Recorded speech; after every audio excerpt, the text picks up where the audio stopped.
What's going on, guys? Welcome back to another video. It's episode 2, and we're going to be talking about Bryce Young, the future of Bryce Young, and just the season he had this season.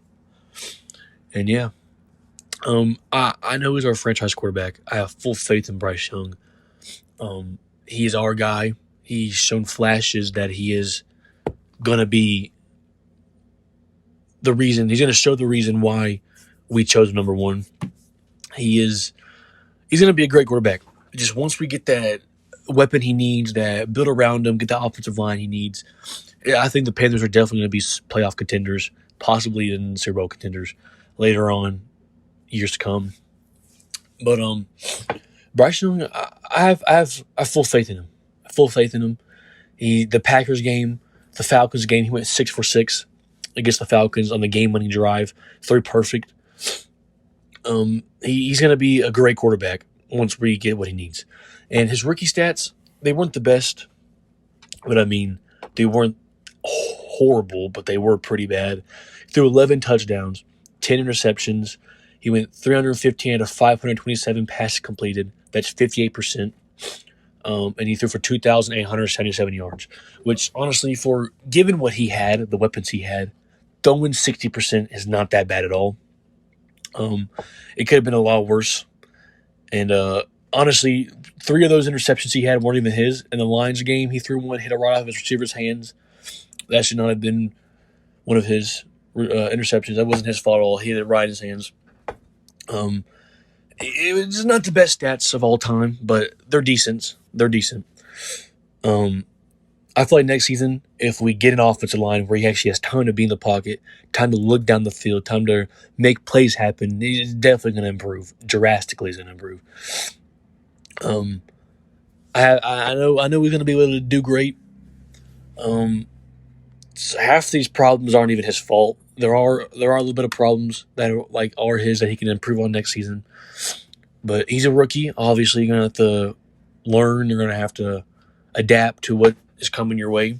And I think Bryce Young did a decent job this season with doing that. But, yeah. These problems, these aren't even his fault. He was sacked 62 times. 62 times.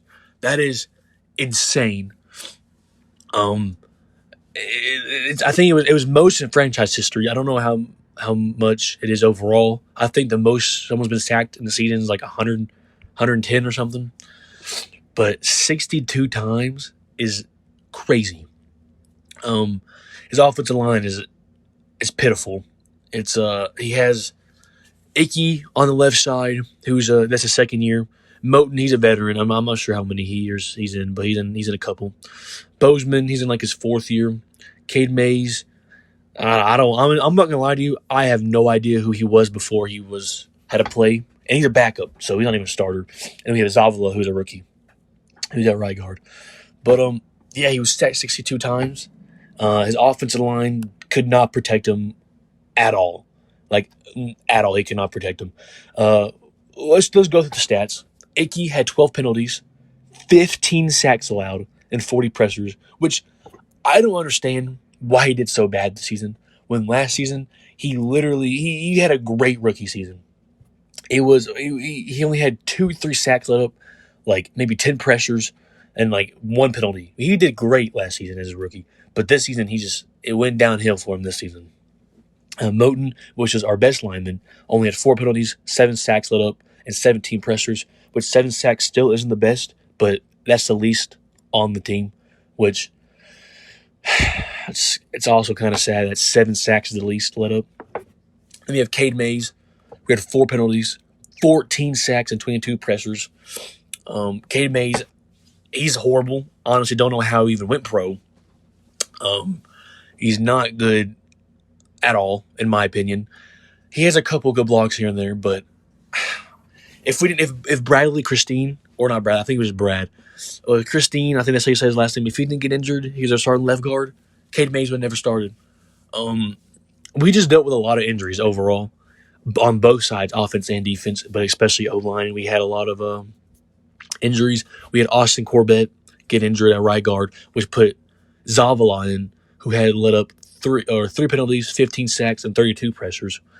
I think honestly he was a third string. I think we had another lineman in there that got injured, but that's just our line just collapsed halfway through the season. Um, it was really rough. Didn't have the best season for O line. Bozeman had 5 penalties, 11 sacks, and 18 pressures, which just overall it's horrible. That's horrible. That's not acceptable at all. We really need to fix that. Icky needs to learn from this season on what not to do because obviously everything he did this season was wrong. I think he was the top person who had the most sacks this season.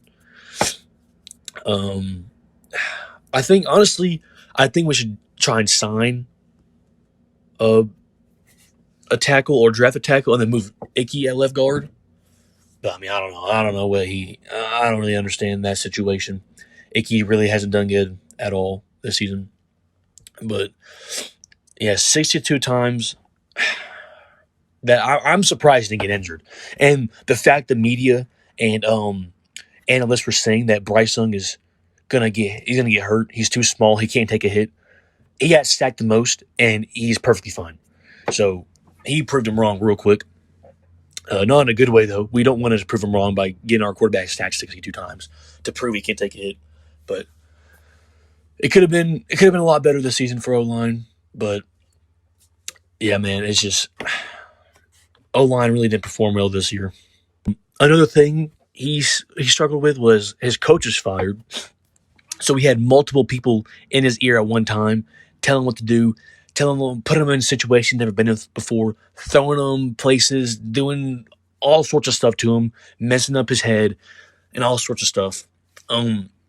That's why I think this season when we get a coach, hopefully Tepper decides to keep him and through the whole season, so he only has that one voice mentoring him, that one voice telling him what to do, that one voice leading him, and not he had Reich, he had Tabor, he had the quarterback coach at one point. Everyone was telling him what to do, and it was getting to him. You could tell it was getting to him because the way he was playing some games when he had all these different play callers at one time telling him what to do, and all these coaches at practice telling him what to do.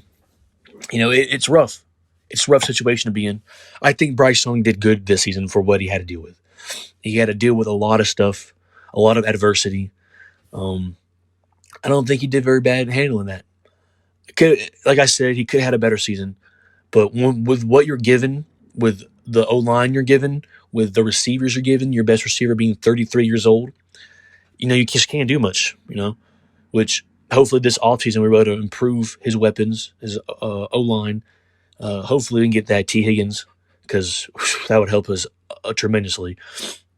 Hopefully we can draft some people that are under the radar that no one really knows about. I hope we get Devontae Walker. Devontae Walker is a huge pickup, I feel like, if we can get him.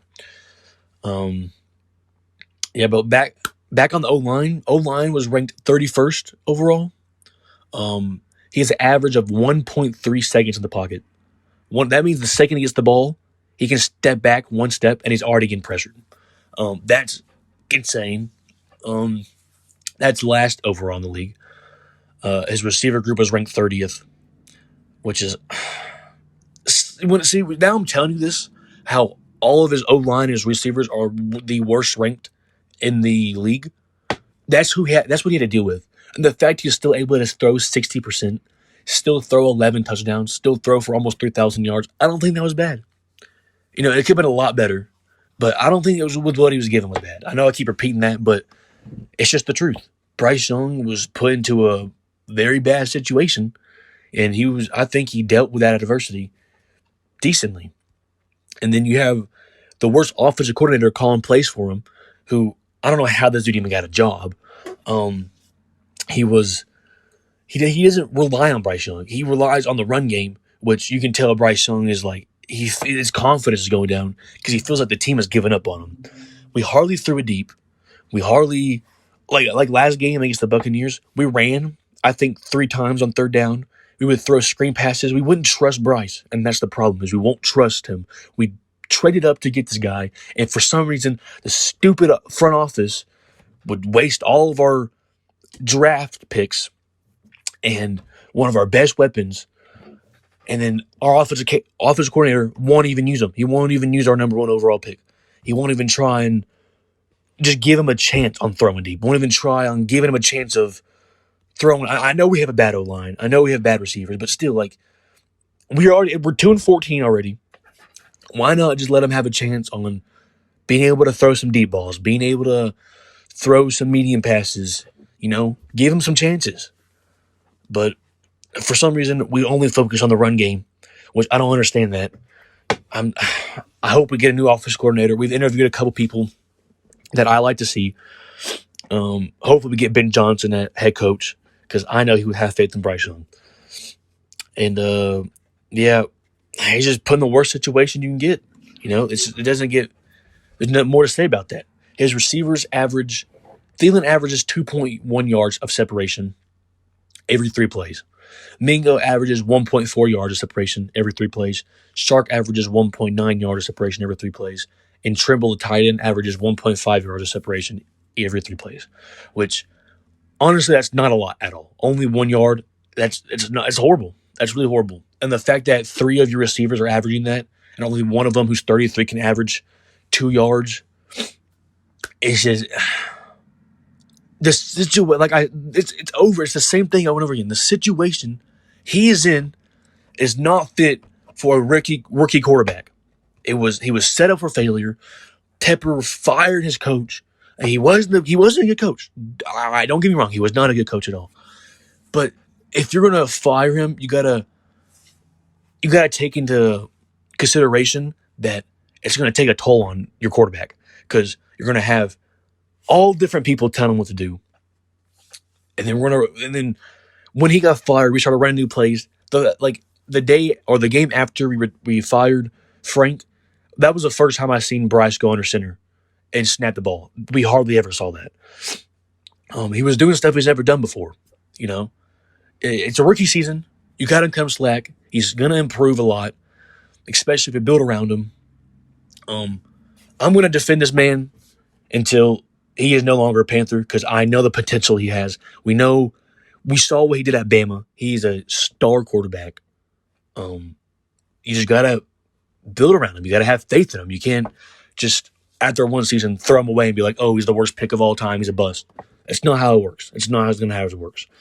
When you have the worst O-line in the league, the 30th worst receiver group in the league, there's not much you can do with that as a rookie.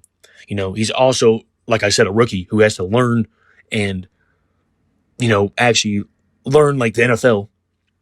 It's his first time being a pro. So this really isn't his fault. He's going to come back next season, and he's going to prove everyone wrong. He's going to prove everyone why he's a first overall pick. And, yeah, I have full faith in him. I know he can do it. So some other news I'd like to add is Scott Fritter, our GM, has been fired. So that's great news to hear because he was with us for 3 years. Horrible trades. Chris McCaffrey trade, DJ Moore trade. We traded Hassan Reddick, Stephon Gilmore. We traded a ton of good players for no reason. We've traded all our draft capital. Scott was really not a good GM at all. All that we have left is to get Tepper out of there. If we get Tepper out and we completely have a new fresh start completely, I feel like the old Panthers are going to come back. The culture is going to come back. But I'm just super glad that the GM's fired. I'm so happy Scott's fired. I'm so glad he's out of here. He was horrible. He was so bad. That's all I wanted to add on. And, yeah, see y'all guys in the next episode. Have a good day.